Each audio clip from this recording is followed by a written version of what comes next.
Bueno, ¿qué opinan hasta ahora? ¿Hay algo en particular que les ayudó, que les gustó, que hicieron clic?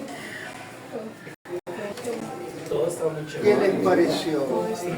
¿Algún concepto nuevo que valió la pena haber venido solo por ese concepto nuevo? Me pareció interesante las ilustraciones con los puentes. El puente nuevo. Captar la atención. Uno trataba de tomar ese Captar atención al... Muchos problemas de disciplina en la clase después se pueden solucionar, digamos, o minimizar teniendo una buena introducción. Porque los jóvenes se distraen cuando no les interesa algo, ¿vieron? Bien. ¿Qué más se acuerdan de la mañana? ¿Qué más se acuerdan? ¿Qué otro concepto? Las aplicaciones también. Las aplicaciones. Muy bien. Sí, tener claro que cada parte o texto de la Biblia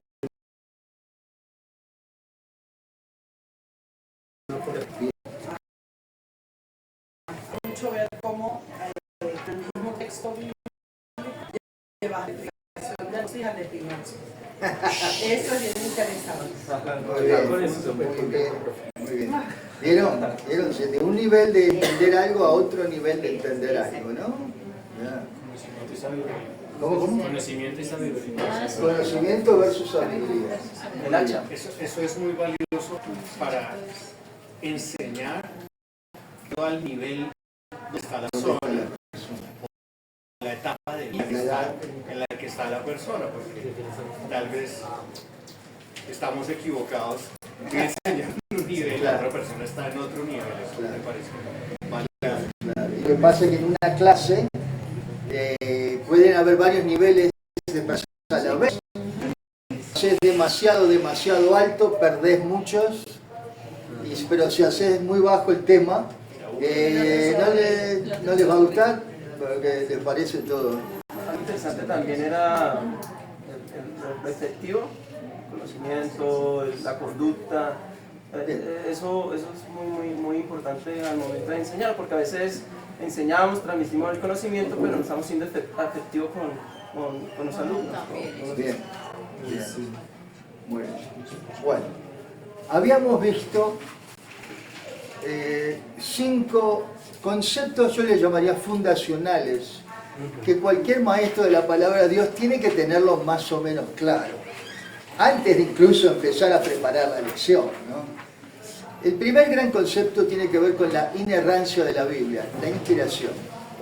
Ojalá te haga pensar esto y que tú digas, sí, voy a creer en eso. La Biblia es sin error y por lo tanto, aunque hay pasajes que parecen tener ciertas contradicciones, en los originales yo acepto lo que la Biblia dice de sí misma, que es soplada por Dios, que no tiene error alguno, y en base a eso me da la autoridad de enseñar con autoridad, porque estoy enseñando de algo que no tiene error. Eso es primero. Segundo, hemos visto también, y habíamos visto, que la Biblia tiene distintas partes, secciones que son parecidas y que todos tienen un mismo tema y que se encajan entre ellas. El Antiguo Testamento 4 partes, el Nuevo Testamento 4 partes. ¿Okay? Bueno, que espero que eso ya lo tengan más o menos firme en su mente. Después vimos que no toda la literatura bíblica es igual, ¿no? Hay narrativa, con las leyes de la narrativa, hay discursiva, con las leyes de la discursiva. Vamos a ver si hacemos una lección de discursiva. Vamos a ir a Romanos y vamos a enseñar de Romanos entre todos, para que vean cómo se enseña la literatura discursiva. Romanos capítulo 12, creo que vamos a ver. Después hay literatura poética, que no enseñamos mucho de eso. La mayoría de los pasajes que enseñamos no están en Job, no están en Salmo, no están en Proverbios, no están en Eclesiastés, de vez en cuando tocan, ¿no? Y después está la literatura profética, que es cuando hablamos de escatología, el fin del mundo, Ezequiel, Daniel, Zacarías, son proféticos, y después el único libro profético en el Nuevo Testamento es Apocalipsis. Y vieron que Apocalipsis también tiene un amplio uso de monstruos, cosas raras. Claro, es literatura profética. Bueno. El cuarto y quinto concepto fundacional tiene que ver con el estudio personal de la Biblia. ¿Okay? Entonces hablamos del método inductivo de estudio de la Biblia. ¿Okay? Observar el texto, observarlo, leerlo bien, hacerle ciertas preguntas concretas al texto, para después recién interpretar el texto, para después recién aplicar. Ese es el método inductivo. Entonces yo vamos a explicar un poquito, a ver si no se duermen. Espero que no se duerman. ¿Okay? Les voy a bajar un poquito. A ver, esto puede cambiar tu vida, ¿eh? Esto puede cambiar la forma como estudias la Biblia. ¿Okay? Es importante. Método inductivo de la Biblia. ¿Qué quiere decir hacer inducción? Es una palabra nueva para ustedes. ¿Qué quiere decir hacer inducción? Inducción, o razonar inductivamente, quiere decir esto.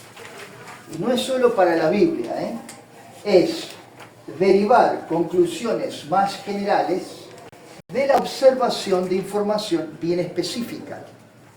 Eso es inducir. Cuando uno va de lo más específico que lee y hace conclusiones más generales, uno está haciendo razonamiento inductivo. Y esto se da en el campo de la ciencia también. A esto se llama el método científico. Esto es exactamente lo que la ciencia hace. Es lo mismo. Cuando estudiamos la Biblia no le decimos el método científico, le decimos razonamiento inductivo. ¿Qué? Razonamiento inductivo es también la formulación de leyes generales de la observación de detalles pequeños. Y les voy a poner un ejemplo para que vean lo que es. Por ejemplo, hay un señor que está sentado en el parque y ve que una manzana se cae, ¿no?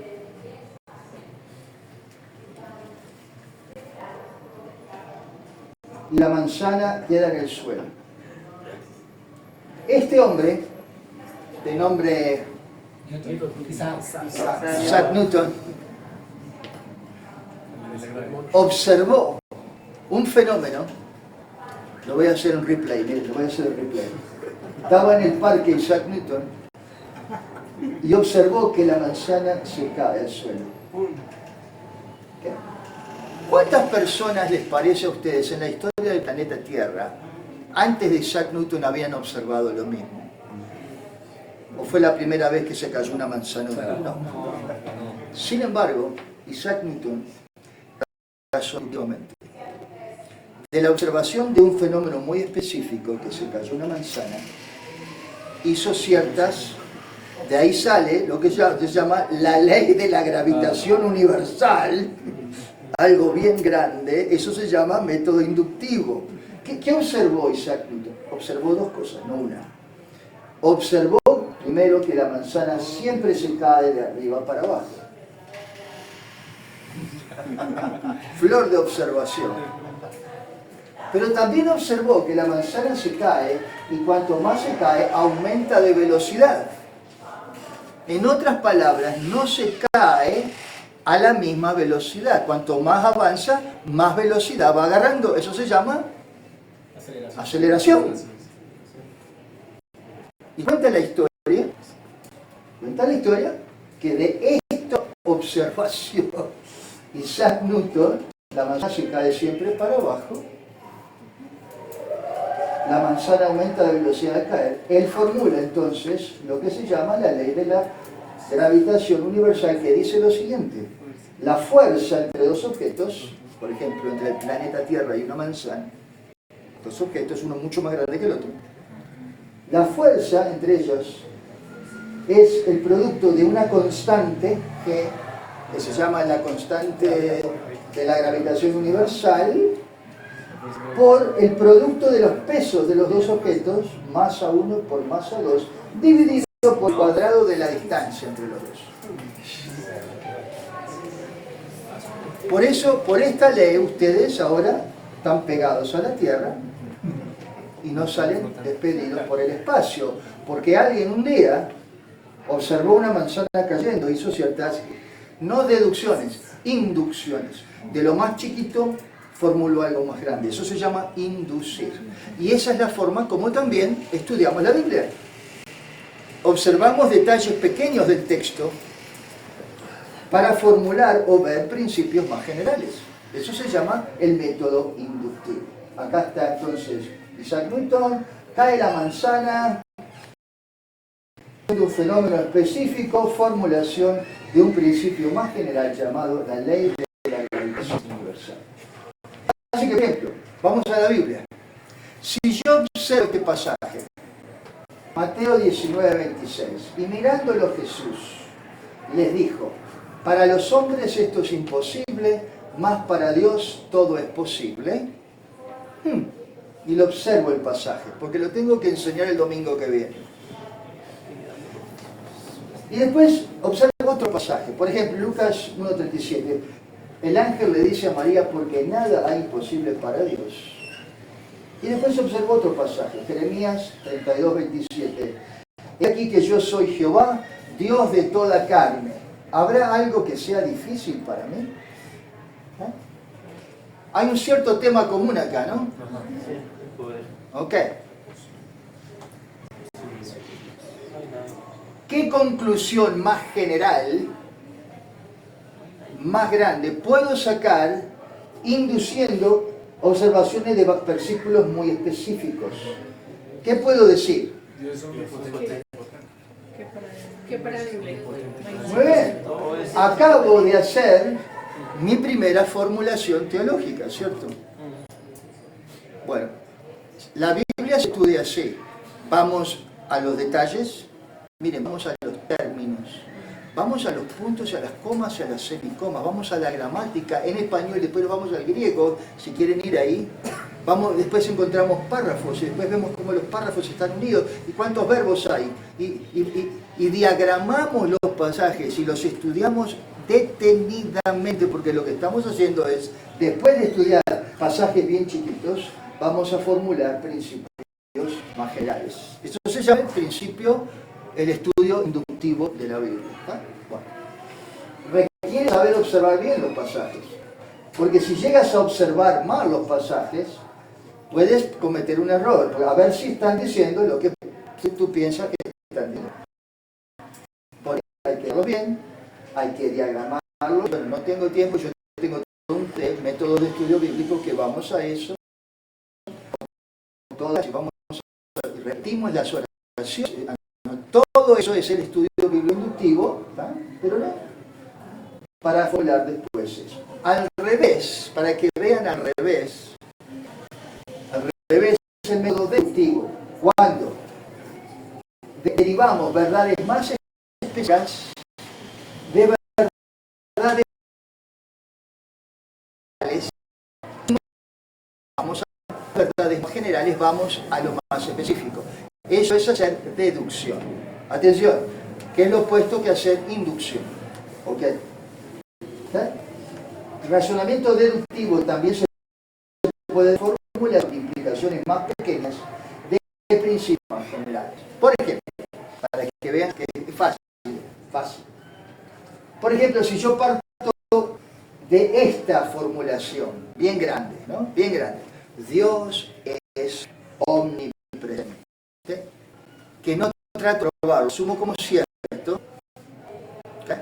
De ahí puedo sacar ciertas deducciones. Si Dios es omnipresente. Por ejemplo, entonces puedo decir, entonces Dios está mío siempre. Vieron que voy de más general a más específico. Puedo decir entonces, deduzco que entonces Dios ve todo lo que yo hago. Entonces, si Dios está en todo lugar,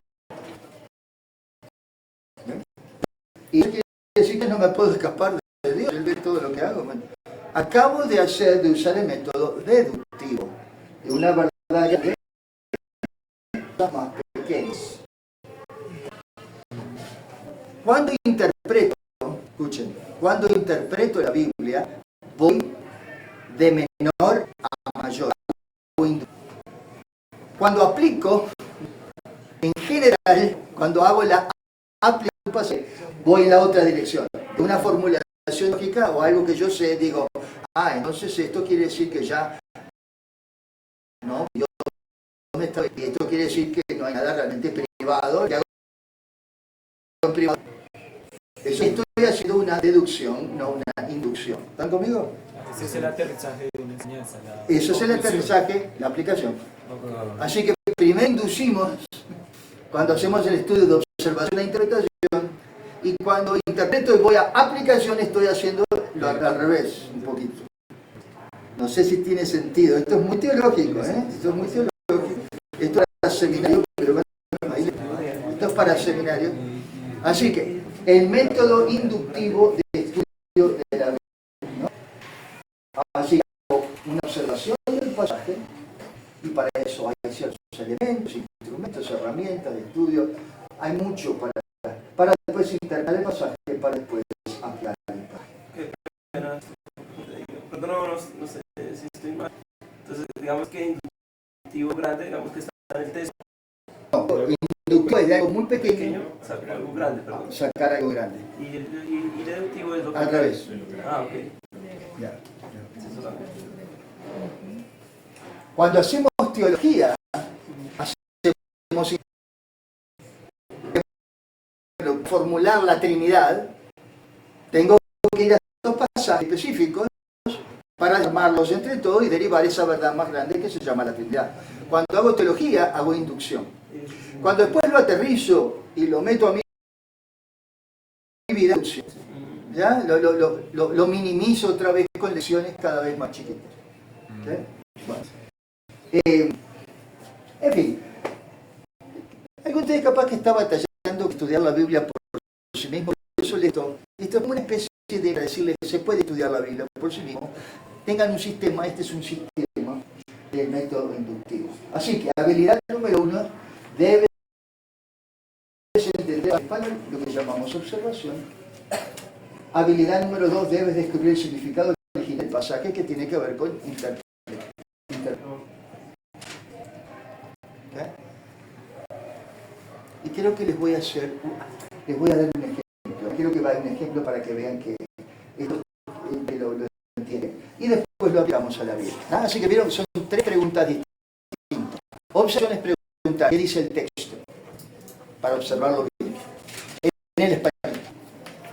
Interpretación es decir, ¿pero qué quiso decir el autor cuando habló eso? Para interpretar hay que ir al pasado, en cierta manera. Para interpretar hay que ir al pasado. Para responder la pregunta, ¿cuál fue la intención original de cuando dijo eso? ¿Okay? Para después volver al futuro y decir, ahora si cambia mi vida esto de adelante para. Bueno. A ver, no sé si... ya, esta es la analogía. ¿Han visto la película? Las 3. Las 3, pero la primera es la mejor, ¿no? Sí, claro. La primera es... Hasta la 4. Volver al futuro. ¿Quién no ha visto esta película? Levante la mano. ¿Quién no?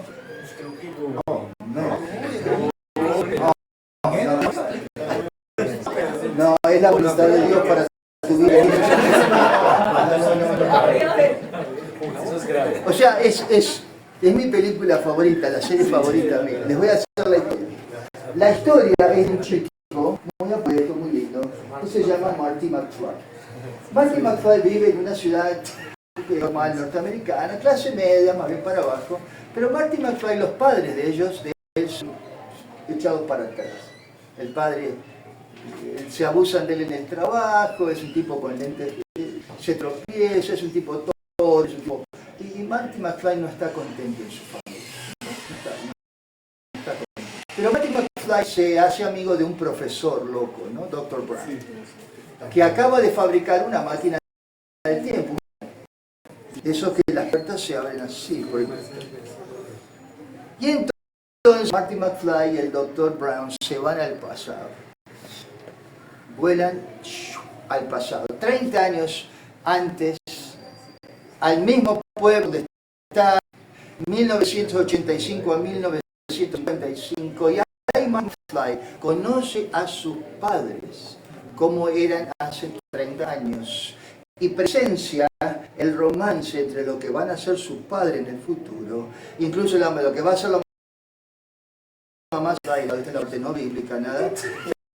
Marty McFly tiene que hacer algunas cosas para que la mamá, la que va a ser su mamá en el futuro, se enamore del que va a ser su papá en el futuro y al final logra que ellos se casen, porque si no él está atrapado en el pasado y no va a poder nacer, ¿verdad? Así que es un problema para Marty, va a quedar atrapado en el padre, no se casa y lo tiene, ¿no? O sea, y entonces él, después de muchas cosas, vuelve al futuro, pero había un cambio.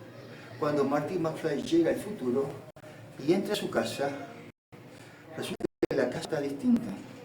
Ahora es una hermosa casa y cuando ve a su mamá, la mamá es otra mujer, distinguida, toda maquillada. El papá ahora no es el empleado, ahora es el jefe del que antes era el empleado y el futuro de Marty McFly había cambiado.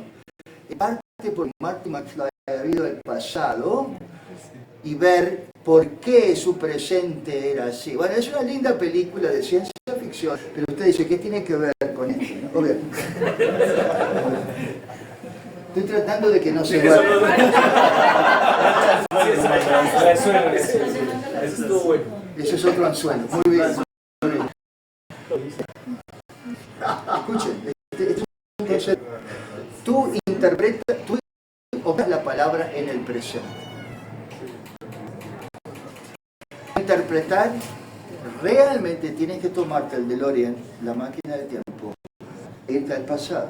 Porque recién en el pasado vas a entender lo que ese autor quiso decir, pienso en particular, bajo las circunstancias específicas de ese momento, para que tú seas una mosca en la pared, para que cuando Pablo, por ejemplo, le dice a Corintios, en 1 Corintios, y habla de este hombre que estaba en una relación ilícita con la mamá o la esposa de alguien, no sé, le dice, el tal sea a Satanás, ¿cómo dice? El tal sea entregado a Satanás para destrucción de la carne, para que su espíritu sea salvo en el día de Jesús. Uno dice, ¿qué es eso? Entregar a alguien a Satanás para destrucción de la carne. Bueno, la única forma que realmente vas a saber lo que Pablo quiso decir es ver el video. Y no tenemos el video. Bueno, para interpretar tenemos que básicamente ir al pasado, no hay ninguna duda.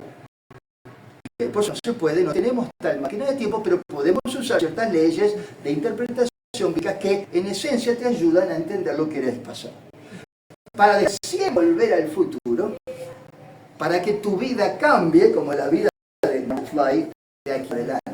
Lo que aprendiste, interpretaste en el pasado, va a cambiar tu vida del presente para arriba, para el futuro. Eso se llama aplicación. Así que observación, interpretación, aplicación. Este es un ejemplo nada más, paradigma, una ilustración para que no se queden dormidos. ¿Amén? Muy bien. Cambiar de slide antes que venga el... Muy bien. No, es todo muy bíblico esto. Todo muy bíblico. Muy bien. Ok. Bueno, ahora recién empezamos, está un poquito atrasado. Recién empezamos la parte 4, pero es la continuación de lo que estamos hablando en el método inductivo. Para ilustrar esta segunda historia, de Hechos capítulo 8, hay que hacer muchas curaciones en Samaria, dice ¿verdad? Que va y te mostraré lo que va a hacer. Entonces Felipe va por el camino. Estoy tratando de ilustrar el método inductivo del estudio de la Biblia con este pasaje. ¿Cuáles son los 3 pasos?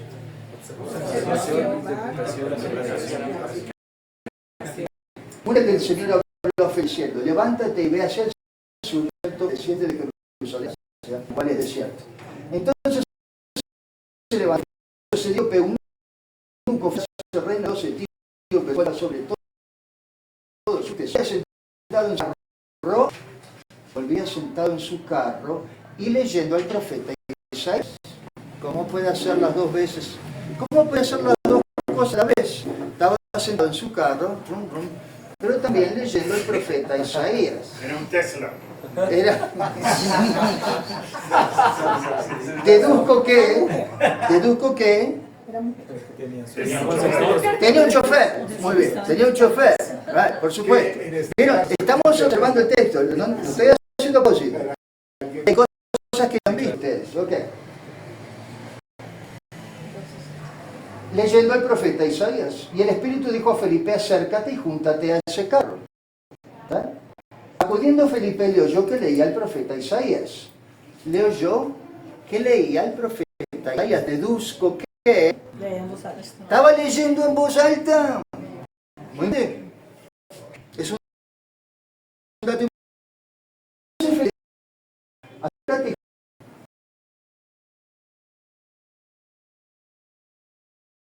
Okay. Entonces, ¿por qué les parece? Habrá dicho que quizás este hombre, bueno, quizás no estaba entendiendo que esto. El tono de voz de pronto.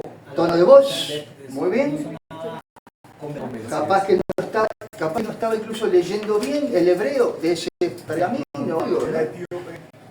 Exacto. Es importante entender el dato. Estás leyendo vos entiendes lo que lees. Es una pregunta de observación. Esto es una pregunta de lo que lees. Muy bien. Ese es el paso número 1 del método. Él le dijo y rogó a Felipe que subiese y se sentara con él. El pasaje de la escritura que leía era este: como oveja a la muerte fue yo, como cordero delante del que lo trasquila, sino de su boca, en su humillación no se le hizo justicia, más su generación, ¿quién la contará? Porque fue quitada de su vida, que es uno de los pasajes antiguos testamentarios más difíciles de interpretar. Isaías 53. Justo este pasaje que es eminentemente mesiánico y profético, ¿no?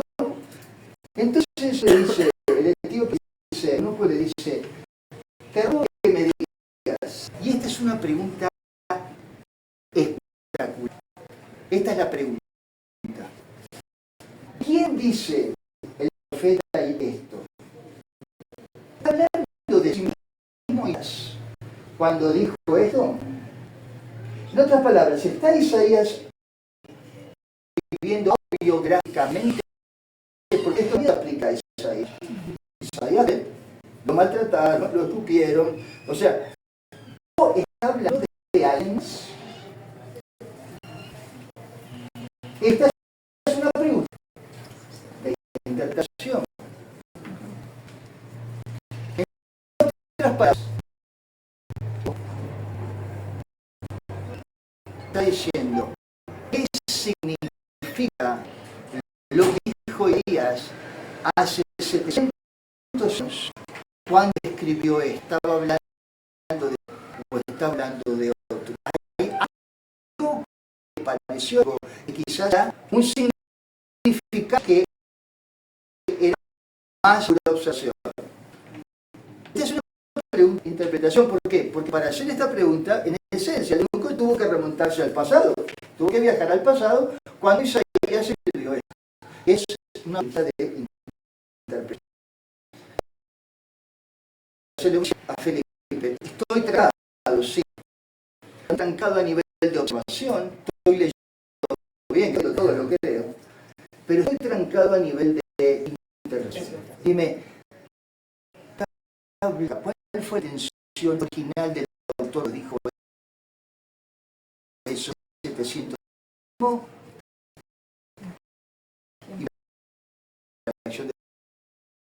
Está hablando de otro. ¿Ok? Entonces Felipe, abriendo su boca, claro, porque no era ventríloco, ¿sabes? Entonces Felipe, abriendo su boca, comenzando desde esta escritura 53, le anunció el Evangelio. Y yendo por el camino llegaron a cierto eunuco.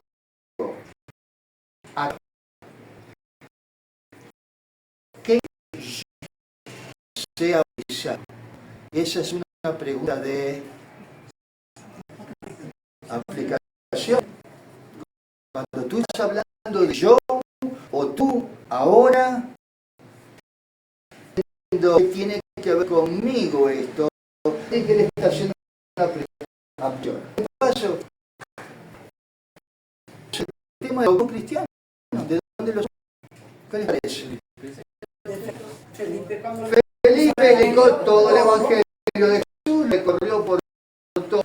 Y una de las cosas que le habrá dicho es que mira, Jesús nos mandó a bautizar gente. Y el tipo dice, ok, acá hay agua. ¿Se aplica a mí esto o no aplica? Te bautizo ahora mismo, descendieron del arroz y lo bautizó. Bueno, todo esto para decirle, este eunuco razonó inductivamente. Esto se llama el método inductivo. Observación, entiende lo que es. Interpretación. Dime, ¿de quién estaba hablando el profeta Isaías cuando habló esto? ¿Estaba hablando de sí mismo o de Dios? Eso es interpretar. Después aplicar. Impide ser bautizado. Bueno, esa es la forma como manejamos los textos bíblicos. Ojalá que les ayude algo esto, ¿no? Bueno, cuando interactuamos con el texto, creo que hay una fe. Es muy importante cuando enseñamos, es muy importante estudiar el pasaje en contexto. ¿Entiende lo que es el contexto? Contexto. Un contexto de algo. Lo que rodea. ¿Cuántos errores dogmáticos hay? Porque alguien saca un versículo De su contexto. y lo interna en el vacío. Después puedo dar un ejemplo. El texto sin el contexto. Muy bien, muy bien. Es importante, cuando estudiamos la Biblia inductivamente, ustedes que van a tener que enseñarlo después, estudiar los contextos. Pero cuando hablamos de contexto hay 4, realmente. Miren qué interesante. Está el contexto bíblico de lo que vas a hablar. Contexto bíblico. ¿Qué dice el texto que estoy leyendo? Pero también hay un contexto histórico, ¿no? Te obliga a ir al pasado, ¿cierto? Contexto histórico. Ir atrás.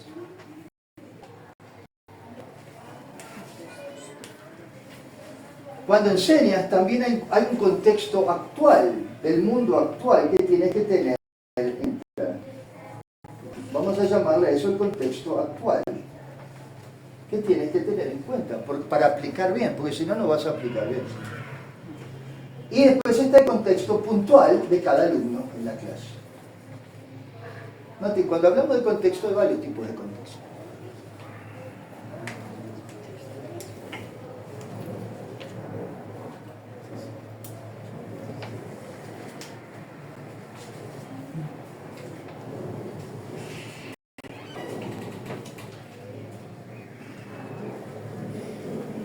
¿Okay? Cuando observamos, primer paso del método inductivo, esto es observación. Cuando vamos al contexto bíblico, a esto le llamamos observación. Cuando vamos para atrás, a eso le llamamos interpretación. El contexto histórico, el contexto cultural. ¿No? Cuando vamos al pasado. Para ir al pasado hay comentarios bíblicos que uno lee, etc. ¿no? Cuando lo que maneja la aplicación es cuando vamos al contexto actual del oyente, eso se llama, y del contexto actual del mundo, eso le llamamos aplicación. Así que, hola, estoy tratando simplemente de decir lo mismo de 2 o 3 maneras distintas, a ver si alguna de ellas les hace clic. ¿Okay? Eso es todo lo que estoy haciendo. Bueno.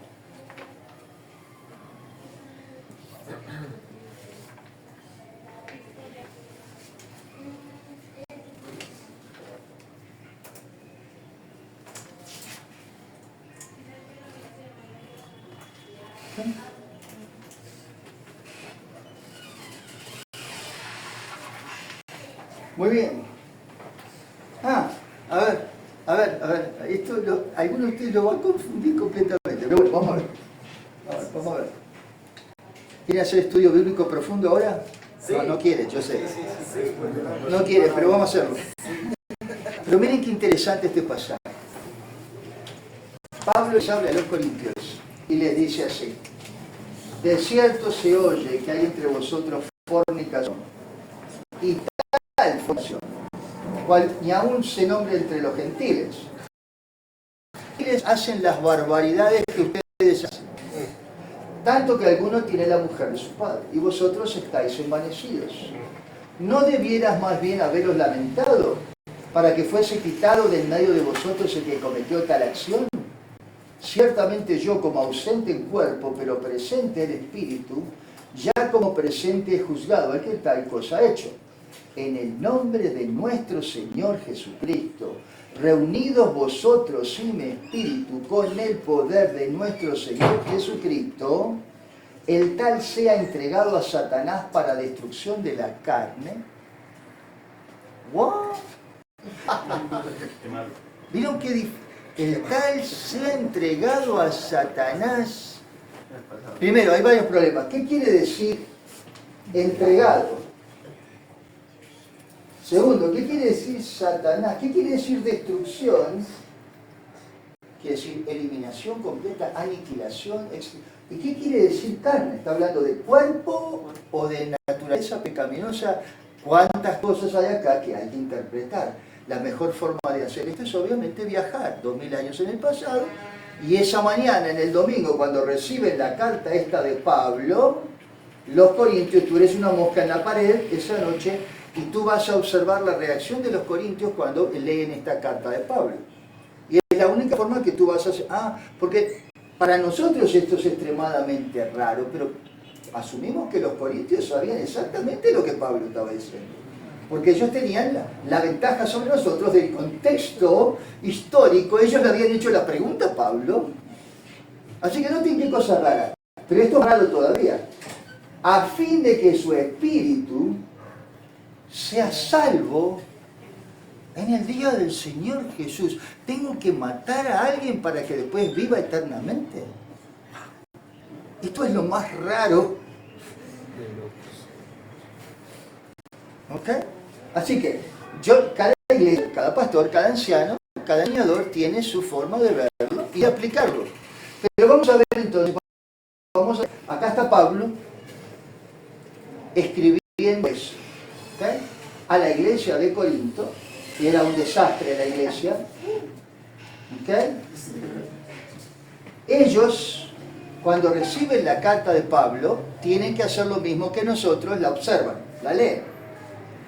Reunidos todos en el poder del Espíritu, entreguen a esa persona a Satanás. Ellos hacen la observación y vieron que ellos casi que no tienen que hacer ninguna interpretación. Van prácticamente de observación a aplicación directamente. ¿Por qué? Porque ellos saben el contexto, no tienen que preguntarse ¿qué querrá decir Pablo con eso de entregar a alguien a Satanás para destrucción de la carne? ¿Qué cosa más rara? No, ese problema lo tenemos nosotros. ¿Por qué? Porque estamos removidos de ese mundo, 2000 años, otra cultura, otra historia, etcétera, etcétera. Así que ellos básicamente pasan de observación a aplicación y de alguna manera aplican ese pasaje. Yo no sé qué harían. No sé cómo, no tenemos la película de cómo lo hace. Probablemente llaman a fulano de tal. Hey, Ramiro, ven acá. Y pasa Ramiro y los ancianos de la iglesia de Corinto, por lo que acabamos de leer, queremos decirte que te amamos como hermano, pero en este momento te entregamos a Satanás para destrucción de tu carne, para que tu espíritu sea salvo en el día del Señor Jesús.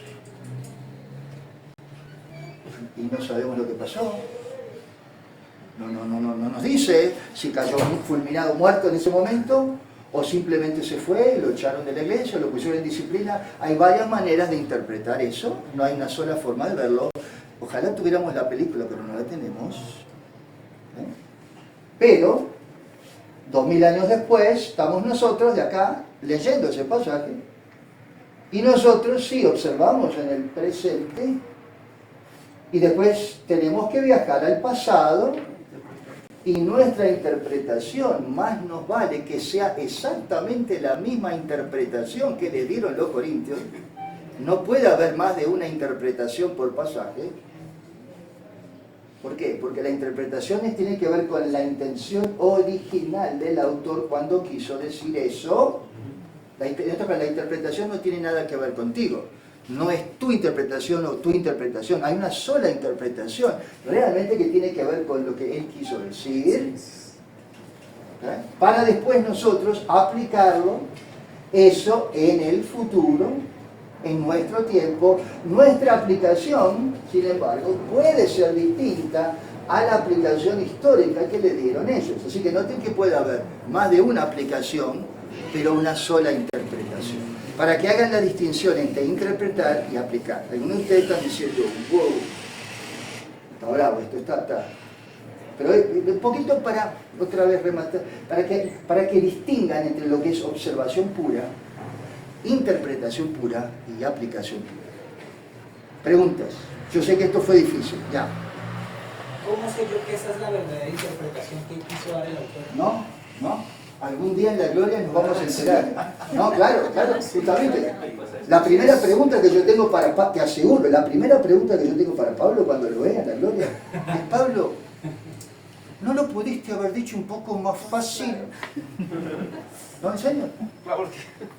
No tenemos el video, justamente. Pablo le encantaba. Y por eso hay tantas posturas interpretativas, cada uno toma su postura, pero tratamos de llegar a algo usando ciertas reglas consistentes para llegar a lo que nos parece nuestra postura. Sí, la interrogante me surge porque me desconcerta mucho el hecho de que pueden haber muchas aplicaciones, ¿sí? Que lo acaba de decir, pero es una única interpretación, solo que en este caso pues no tenemos la certeza de que sea esa. Es verdad. Es verdad. Podemos tener algún grado. Te choca eso, ¿no? Te choca un poquito. A ver, Santiago, ¿qué vas a decir? No, que debemos tener algún grado de certeza, si no, no podríamos enseñar. Ok. Herramientas, sí. Ok. No decimos que es exacto, ni que lo sabemos todo, pero hay herramientas. Acabo de elegir probablemente uno de los pasajes más difíciles de interpretar. Justamente a propósito, no todos son así. Sí, caballero. Una pregunta, en pasajes así, uno puede aplicar principios básicos, o sea, no complejos, sin tener en cuenta la interpretación, porque como la interpretación no es exacta, o si depende de una interpretación. ¿Sí me entiendes? Porque Sí, claro que te entiendo. La aplicación es, tú no puedes estar con la mujer. Tú no puedes aplicar bien un pasaje si no lo has estado interpretando lo mejor posible en el pasado. Si lo aplicas bien es por casualidad, la verdad, le diste a la aplicación. Lo mismo pasa entre interpretación y observación. Qué difícil es interpretar algo bien que no lo observaste bien.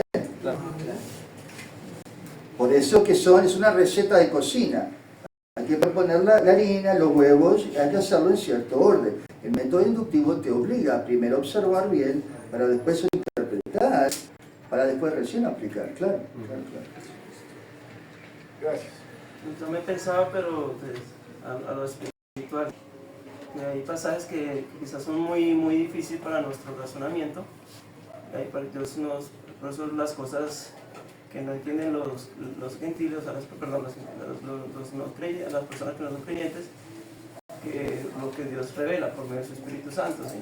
Entonces ese pasaje Dios también lo puede mostrar. Bien, decía un poco Santiago también. Para interpretar también tenemos que recurrir quizás a otros pasajes para armar un poquito el panorama. Ningún pasaje realmente se interpreta solo. Generalmente hay otros pasajes que iluminan el mismo tema. ¿Verdad? Se observa el pasaje aislado, pero para interpretar usamos también otros pasajes, y hay otros pasajes en el Nuevo Testamento que da para interpretarlo. Por ejemplo, dice, habla de pecado de muerte, por el cual no digo que se pida, etcétera, hay pecado de muerte. Y hay otros pasajes que algunos comentaristas dicen, creo que es lo mismo que Pablo estaba hablando acá. Ahora, yo no digo que tenga una certeza 100%, pero Tiene sentido. Y por eso las iglesias, los pastores y los sacerdotes tienden a tener una, dos o tres distintas posturas, que son las más comunes. Hay iglesias que este pasaje lo toman en términos de disciplina. Entregar a alguien a Satanás para la destrucción de la carne es la disciplina, o sea, básicamente echarlo del mundo y disciplinarlo. Y es más como lo aplican. Hay otras iglesias que no, dicen entregarlo a Satanás para la destrucción de la carne, quiere decir para la destrucción del cuerpo. En otras palabras, se oponen bajo juicio para que muera la persona, para que deje de pecar. Hay iglesias que toman esa postura.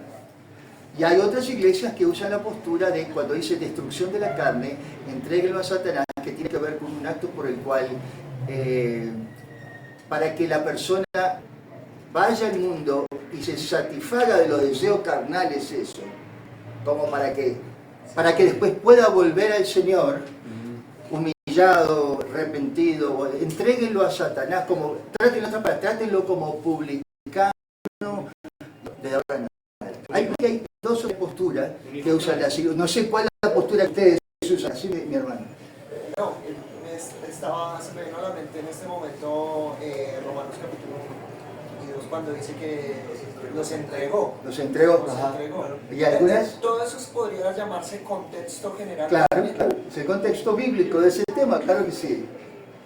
Se cuentan, bueno, no tengo experiencia en enseñanza, pero sí me llama la atención. Entonces mi pregunta sería, ¿se cuentan con algunas herramientas que me permitan estar lo menos alejado posible de esa posible mejor interpretación? Ya, toma un curso conmigo. Claro, el libro, para eso vas al seminario, ¿verdad? Para eso vas a los seminarios. Ya. Pienso que a veces en esos pasajes así es también chévere usar herramientas, ¿no? Claro. Como ir a mirar esa Mirar el palabra. griego, claro, hay que ir a los idiomas originales y O sea, todo. digamos, es un método de inducción más profundo. Claro. O sea, ya no es mirando con lupa, sino con microscopio. Exactamente. Bien inductivamente, pero bien inductivamente. Hay que agarrar el DeLorean exhaustivo. Santiago, ¿qué vas a decir? ¿Cuál es tu postura, Santiago, de este pasaje? Mi postura es que debemos escuchar lo que nos enseñas Se escapó este. y orar al Señor. Está bien, ¿vieron? Detenimiento en todo. Bueno, no tendría que haber puesto este pasaje. No tendría. Bueno, así que la parte cognitiva de grabar contenido es el área de observación. El área de internalizar principios generalmente tiene que ver con el área de interpretación. Y todo lo demás, cambios prácticos de conducta, es lo que llamaríamos el área de la aplicación, ¿sí o no? Para unir un poco los conceptos hasta hoy. Muy bien. Muy bien, tenemos cuántos minutos. Esto es lo último que voy a decir. Ah, no. Todo bien.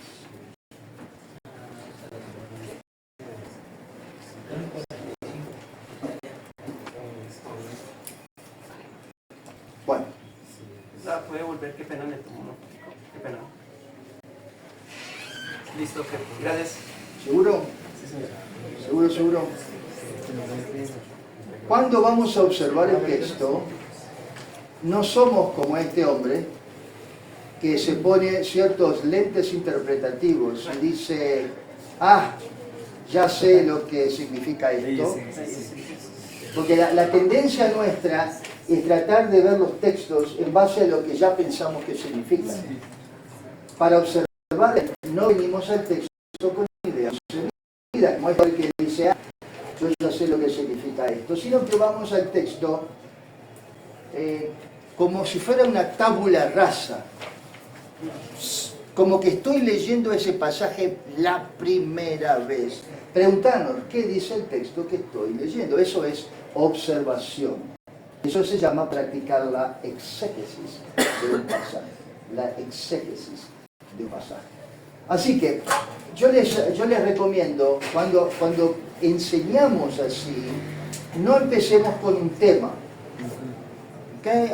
Aunque no siempre, a veces se puede empezar con un tema, el matrimonio, etc. Pero lo mejor es no empezar con un tema. Hoy vamos a hablar de cómo tener un matrimonio feliz, dice este predicador, y empieza a darle los versículos. Versículo 1, versículo 2, versículo 3, etc. Esta es una forma de enseñar que se llama enseñando temáticamente, por tema. Yo diría que no es la mejor. La mejor forma de enseñar es empezamos con un pasaje y lo estudiamos en contexto. Por ejemplo, Salmo 23. Y de ahí sacamos principio número 1, principio número 2, principio número 3, pero todo relacionado dentro del pasaje. Esto se llama la predicación expositiva. Entonces se llama la predicación expositiva, ¿okay? Controlada por un solo contexto. ¿Okay? Bueno, 5 principios de aprendizaje. Lo van a encontrar acá atrás y abajo en la página esta, ¿no? Aprendemos, esto se aplica a jóvenes y adultos, no niños. Esto es específicamente para jóvenes y adultos. El adulto, aprendemos de donde ya sabemos, es cumulativo. Aprendemos basado en el grado de interés, y lo voy a desarrollar esto rápido. Aprendemos lo que necesitamos. Si no es útil, el adulto no le interesa. Si no le encuentra una utilidad, el adulto no me hables de eso. El aprendizaje se refuerza con la actividad. No todo lo que aprendemos, dicho de otra manera, para aprender algo, hazlo. Por ejemplo, rapidito, ¿cuál es la mejor forma de enseñar evangelismo?